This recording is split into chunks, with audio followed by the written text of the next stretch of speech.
അപ്പോൾ ഇന്ന് നമ്മുടെ നാട്ടിലൊക്കെ വ്യാപകമായിട്ട് കത്തിക്കൊണ്ടിരിക്കുന്ന ഒരു വിഷയമാണ് പബ്ലിക്കായിട്ടുള്ള വ്യായാമം. അപ്പൊ അവിടെ ഇസ്ലാമിന്റെ നിലപാട് എന്താണ് എന്ന് നമ്മൾ അറിയണം.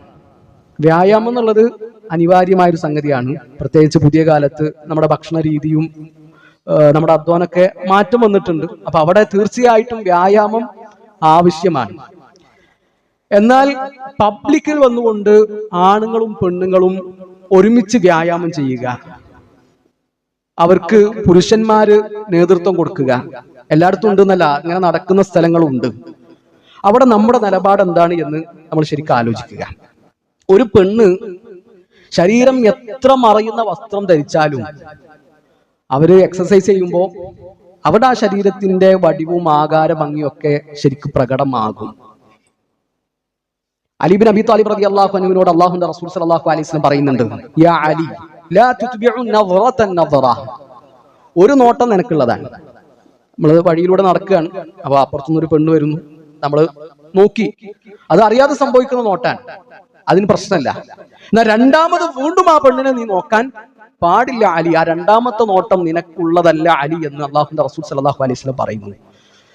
എന്റെ ഉമ്മത്തിൽ ഞാൻ വിട്ടേച്ചു പോകുന്ന ഏറ്റവും കടുപ്പമുള്ള ഫിത്ന അത് പെണ്ണുങ്ങളാണ് എന്ന് അല്ലാഹുവിന്റെ റസൂൽ സ്വല്ലല്ലാഹു അലൈഹി വസല്ലം പറഞ്ഞു. അതിന്റെ അർത്ഥം പെണ്ണുങ്ങൾ ഒന്നിനും പറ്റാത്തവരാണെന്നല്ല.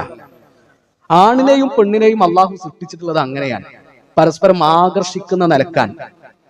അതുകൊണ്ടാണ് മാക്സിമം ആണുങ്ങളെ ആകർഷിക്കുന്ന വിധത്തിൽ നിന്നൊക്കെ മാറി നിൽക്കാൻ അള്ളാഹു പ്രത്യേകം ഖുർആനിലൂടെയും അള്ളാഹുവിന്റെ റസൂൽ സ്വല്ലല്ലാഹു അലൈഹി വസല്ലം സുന്നത്തിലൂടെയും നമുക്ക് പറഞ്ഞു തന്നിട്ടുള്ളത്.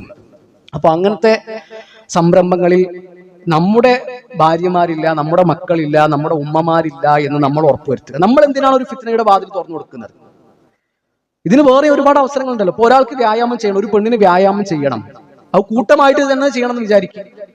അവര് സ്ത്രീകൾ മാത്രമുള്ള ഒരു ഇടങ്ങളിലേക്ക് മാറട്ടെ, അവർക്ക് സ്ത്രീകൾ നേതൃത്വം കൊടുക്കട്ടെ, അല്ലെങ്കിൽ അതിനുള്ള സംവിധാനം നമ്മൾ വീട്ടിൽ ഒരുക്കി കൊടുക്കുക. ഇനി സാമ്പത്തികമായിട്ട് അതിനൊന്നും പറ്റാത്ത ആൾക്കാർക്ക് ഒരുപാട് മാർഗങ്ങൾ ഈ വ്യായാമത്തിന്റെ ഒക്കെ കാര്യത്തിൽ എമ്പാടും മാർഗങ്ങളുണ്ട്. ആ മാർഗങ്ങളൊക്കെ ഉപയോഗിക്കുകയാണ് വേണ്ടത്. ഈ വിഷയങ്ങളിൽ നമുക്ക് തീരെ ഒരു ഗൗരവമില്ല. പലപ്പോഴും ഈ ഡ്രൈവിംഗ് സ്കൂളുകളിൽ പെണ്ണുങ്ങൾ പോകും, എന്നിട്ട് ഈ പെണ്ണിനെ ആരാ ഡ്രൈവിംഗ് പഠിപ്പിച്ചു കൊടുക്കുന്നത്? ഏതോ ഒരു ചങ്ങായി. അന്ത നാട്ടില് പെണ്ണുങ്ങൾ പഠിപ്പിക്കുന്ന ഡ്രൈവിംഗ് സ്കൂൾ വേറെ ഇല്ലാഞ്ഞിട്ടാണോ? അല്ല, നമ്മൾ അന്വേഷിച്ചിട്ടില്ല. അത് നമ്മളെ പെണ്ണുങ്ങൾക്ക് വേറൊരാൾ ഡ്രൈവിംഗ് പഠിപ്പിച്ചു കൊടുക്കുന്നത് തെറ്റായിട്ട് നമുക്ക് തോന്നിയിട്ടില്ല.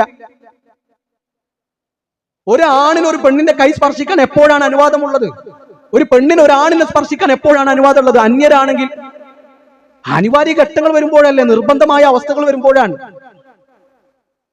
നാട്ടിൽ ഒരുപാട് ലേഡി ഡോക്ടർമാരുണ്ടാകും, എന്നാലും പ്രസവിക്കാൻ വേണ്ടിയിട്ട് ഓള് പോവുക ഏതെങ്കിലും പുരുഷന്റെ അടുക്കിലേക്കാണ്.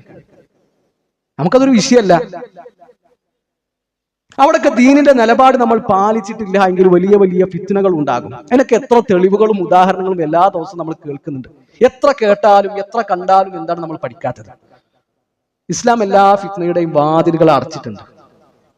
അപ്പൊ ആ വിഷയമൊക്കെ കുറച്ച് ഗൗരവത്തിൽ നമ്മൾ കാണുക. വ്യായാമം ചെയ്യേണ്ടെന്നൊന്നല്ല പറയുന്നത്, അതൊക്കെ ആവശ്യമാണ്, അനിവാര്യമാണ്. എന്നാൽ അവിടൊക്കെ ഇസ്ലാം മുന്നോട്ട് വെക്കുന്ന നിർദ്ദേശങ്ങളും മാർഗങ്ങളൊക്കെ പാലിച്ചുകൊണ്ട് നമ്മൾ ചെയ്യുക. അവിടെയാണ് നമുക്ക് വിജയം ഉണ്ടാവുക. അള്ളാഹു ഒരു നിയമം വെച്ചിട്ടുണ്ടെങ്കിൽ അത് നമ്മുടെ നന്മക്ക് വേണ്ടിയിട്ടാണ് എന്ന ബോധവും തിരിച്ചറിവും നമുക്കുണ്ടാകണം.